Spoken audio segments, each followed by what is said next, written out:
ور جتنا اب خوبصورت ہے اس سے کئی زیادہ جنت میں خوبصورت تھا۔ مور کی خوبصورتی پر سبھی پرندے فدا تھے، لیکن ان سب خوبیوں کے باوجود مور سے ایسی کون سی خطا ہو گئی تھی جس سے اللہ تبارک و تعالی نے مور کو جنت سے نکال دیا۔ اللہ تبارک و تعالی نے جب حضرت آدم علیہ السلام اور اماں حوا کو پیدا فرمایا، اس کے بعد ان کو جنت میں بھیج دیا۔ وہ دونوں جنت میں بہت ہی پرسکون رہتے تھے، بہت ہی لذیذہ میوے پھل کھایا کرتے تھے، لیکن ایک اناج جس کو کھانے سے اللہ پاک نے انہیں منع فرمایا اور وہ اناج گندم تھا، چونکہ شیطان حضرت آدم علیہ السلام کی وجہ سے ہی جنت سے نکالا جا چکا تھا، اسی وجہ سے شیطان کی حضرت آدم علیہ السلام سے دشمنی ہو گئی تھی۔ شیطان یہ چاہتا تھا کہ وہ کسی بھی طرح حضرت آدم علیہ السلام کو جنت سے نکال دے اور ساتھ میں اماں حوا کو بھی جنت سے نکال دے۔ جب شیطان کو یہ خبر ہوئی کہ حضرت آدم علیہ کو تمام میوے کھانے کی اجازت ہے لیکن گندم کھانے کی اجازت نہیں ہے، تو شیطان انتقام کی آگ دل میں لیے جنت کے دروازے کے پاس بیٹھ گیا اور 300 سال تک وہاں پر بیٹھا رہا کہ کوئی جنت کے دروازے سے باہر آئے اور شیطان اس سے بات کر سکے۔ ایک دن اچانک سے مور جنت سے باہر آ گیا۔ شیطان اس کو دیکھتے ہی بہت خوش ہو گیا۔ شیطان نے پوچھا، اے خوبصورت پرندے تم کون ہو؟ مور بولا، میں مور ہوں، اب تم اپنا تعارف کرواؤ۔ شیطان نے جواب دیا کہ میں عالم قروبیہ کا ایک فرشتہ ہوں، میں اللہ پاک کی عبادت سے ایک پل بھی غافل نہیں ہوں، میں چاہتا ہوں کہ میں جنت میں جاؤں، وہاں کی نعمتوں کا اپنی آنکھوں سے مشاہدہ کروں۔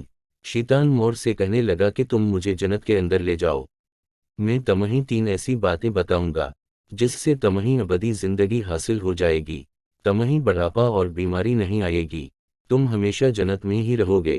شیطان کی یہ باتیں سن کر لالچ میں آ کر مور نے کہا کہ مجھ میں تو اتنی طاقت نہیں ہے کہ میں تمہیں جنت کے اندر لے جاؤں، لیکن ایک سانپ میرا دوست ہے، وہ شاید تمہاری مدد سکے۔ یہ کہہ کر مور سانپ کے پاس آیا، اس کو ساری بات بتائی۔ سانپ بھی شیطان کی باتوں سے بہت خوش ہو گیا، پھر شیطان کو اپنے منہ میں چھپا کے جنت میں داخل ہو گیا، اور یوں شیطان اپنی چال میں کامیاب ہو گیا۔ جنت کے تمام نگہبانوں کو یہ معلوم تھا کہ شیطان یہ چال چل رہا ہے اور جنت میں داخل ہو چکا ہے۔ فرشتے شیطان کو جنت سے نکالنے لگے، تب ہی اللہ پاک کا حکم ہوا کہ اس کو ابھی تک جنت میں ہی رہنے دیا جائے۔ وہ فرشتے اللہ تبارک و تعالی کے حکم سے رکھ گئے۔ شاید یہ حضرت آدم علیہ السلام کا امتحان تھا۔ شیطان حضرت آدم علیہ السلام کے پاس اور اماں حوا کے پاس جا کر اپنی محبت کا اظہار کرنے لگا۔ وہ دونوں ہی شیطان کو پہچان نہ سکے، کیونکہ ماضی کے مقابلے میں شیطان کی شکل تبدیل ہو چکی تھی۔ شیطان کہنے لگا کہ میں چاہتا ہوں کہ آپ دونوں ہمیشہ جنت میں اسی طرح زندگی گزاریں، ہمیشہ خوش رہیں۔ حضرت آدم علیہ السلام اس کی بات بہت غور سے سننے لگے۔ شیطان نے کہا، اگر آپ میری بات مان جائیں تو آپ کو جنت کی اور بھی تمام سہولتیں ملیں گی۔ حضرت آدم علیہ السلام شیطان کے بہکاوے میں آ کر کہنے لگے کہ یہ کس طرح ممکن ہے؟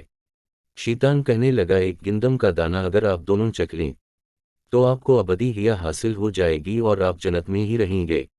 یہ بات سن کر حضرت آدم علیہ السلام کے دل میں رجحان پیدا ہوا، لیکن ان کے دل میں اللہ کی نافرمانی کا خوف غالب آ گیا۔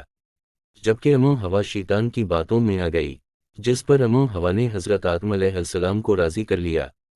پھر اس کے بعد ان دونوں نے اس گندم کے دانے کو چکھ لیا۔ جیسے ہی گندم کا دانہ ان کے اندر گیا تو دونوں کے 70 واضح ہو گئے، جس کے بعد دونوں اپنے اپنے 70 چھپانے لگے اور خوف خدا سے کانپنے لگے۔ اسی دوران اللہ تبارک و تعالی نے فرشتوں کو یہ حکم دیا کہ حضرت آدم علیہ السلام اور اماں حوا دونوں کو زمین پر اتار دو۔ حضرت آدم علیہ السلام کو سری لنکا کے قریب نیچے زمین پر بھیج دیا، جبکہ اماں حوا کو جدہ کی سرزمین پر اتارا گیا۔ جن خوبصورت پیروں سے چل کر مور شیطان کو جنت کے اندر لے کر آیا تھا، وہی خوبصورت پاؤں اللہ پاک نے مور سے لے لیے۔ سانپ جو اپنے منہ میں شیطان کو چھپا کر لایا تھا، اس کے منہ کی خوبصورت خوشبو کو چھین کر اس میں زہر ڈال دیا گیا۔ پھر مور کے ساتھ ساتھ سانپ کو بھی جنت سے نکال دیا گیا۔